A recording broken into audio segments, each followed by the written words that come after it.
पाकिस्तान तहरीक इंसाफ के रहनुमा और रुकन सिंध असम्बली हलीम आदिल शेख ने कशमोर में ज्यादती का शिकार होने वाली मासूम बच्ची अलीशा की अयादत की।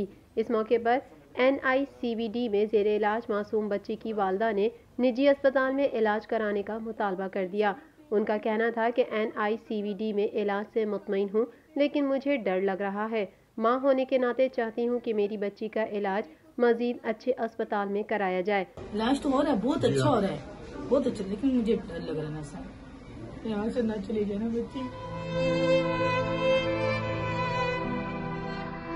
बच्ची का ऑपरेशन करने वाले डॉक्टर जमाल का कहना था कि बच्ची को इन्फेक्शन है, जिसको हम दवाएं दे रहे हैं और हमें उम्मीद है कि एंटीबायोटिक से इन्फेक्शन कवर हो जाएगा। लेकिन मां चाहती है कि इसको निजी अस्पताल शिफ्ट किया जाए। हम रेफर नहीं कर रहे, लेकिन वालिदैन की ख्वाहिशात को तरजीह दे रहे हैं और उसको हम दवाएं दे रहे हैं और एंटीबायोटिक से हमारी उम्मीद है कि इन्फेक्शन कवर हो जाएगा।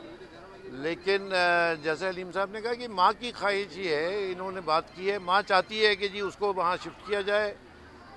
ज़ाहिर है कि जो वालिदैन की एक प्रायोरिटी है वो एक अलग प्रायोरिटी होती है। मेडिकली हम ये समझते हैं कि जो दवाएं हम दे रहे हैं वो उनको इन्फेक्शन को कवर कर लेंगी।